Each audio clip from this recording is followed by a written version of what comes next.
Bonjour à tous sur la chaîne de l'impératrice et de l'empereur. Alors aujourd'hui on va parler d'amour. Comment l'empereur déclare sa flamme? Comment on peut se rendre compte qu'un empereur est amoureux? Et comment on peut se rendre compte qu'une impératrice brûle d'amour pour vous? Alors l'empereur, quand il est amoureux, attiré, quand il ressent quelque chose pour quelqu'un, eh bien bizarrement, ce taiseux devient volubile. Il va regarder l'objet de son amour avec des yeux écarquillés d'enfant.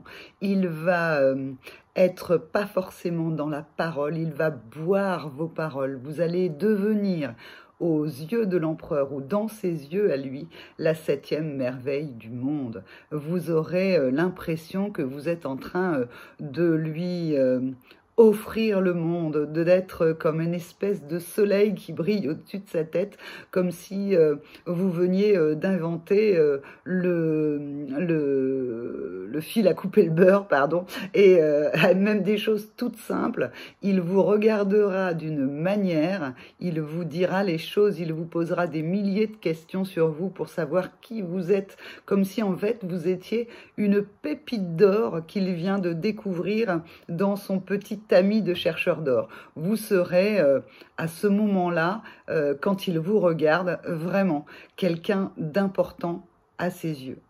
Alors, l'impératrice, elle, comment fait-elle, elle qu'il parle beaucoup? Eh bien, l'impératrice, quand elle est amoureuse, quand elle tombe dans l'amour, eh bien, elle va se taire. Elle est en inversé, le taiseux devient bavard et pose des questions et l'impératrice devient silencieuse. Elle regarde simplement l'objet de son amour, cette personne face à elle qui est en train de la charmer, sur lequel elle est en train de tomber sous le charme en tout cas, et elle va se taire. Elle va être simplement dans l'instant, elle va se poser, elle va être dans cette sensation de sécurité, de quelque chose en fait qui lui permet de pouvoir revenir à elle. Alors vous voyez, si c'est un empereur qui rencontre une impératrice, le fait de la faire briller dans ses yeux va lui apporter quelque chose de magique et magnifique.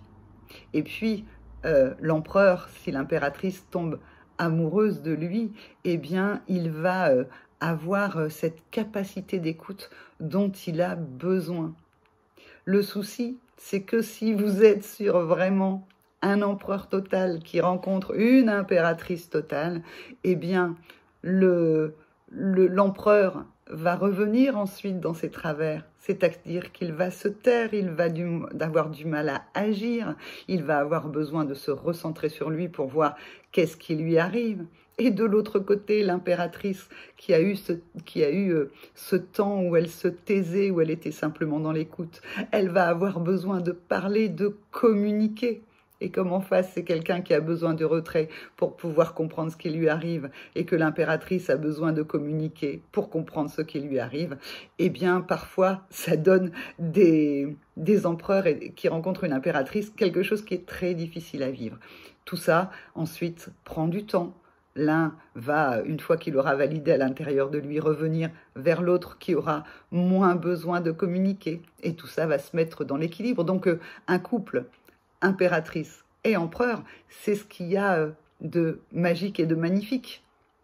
Maintenant, vous le savez, hein, on a tous un côté empereur et un côté impératrice. Donc parfois, quand vous tombez amoureux, c'est votre empereur à l'intérieur de vous qui tombe amoureux de l'autre. Et puis, parfois, c'est votre côté impératrice qui se retrouve à tomber en amour de la personne qui est en face de vous. Dans tous les cas, quand vous rencontrerez quelqu'un, si vous tombez en amour, allez regarder à l'intérieur de vous. Qui est-ce qui est en train de tomber en amour de cette personne-là? Votre côté impératrice ou votre côté empereur? Si c'est l'impératrice, n'oubliez pas de rester un peu dans le silence pour ne pas faire tout capoter. Et puis, de l'autre côté, empereur, si c'est votre impératrice, eh bien, sachez remettre un peu de l'empereur en vous pour pouvoir être dans l'équilibre de la relation, d'être dans l'équilibre de cette communication. Voilà, j'avais envie de vous parler d'amour, de déclaration d'amour, tout feu, tout flamme, quelque chose comme ça qui est assez pétillant. Ça doit être le mois de mai qui fait ça, ce mois de mai du renouveau. Eh bien, je vous souhaite à tous de tomber en amour d'un empereur, d'une impératrice, de qui vous voulez, et d'être dans ces moments qui sont tellement magiques, qui peuvent vous emmener bien plus loin que là où vous auriez imaginé. Je vous embrasse et je vous dis à demain. Au revoir.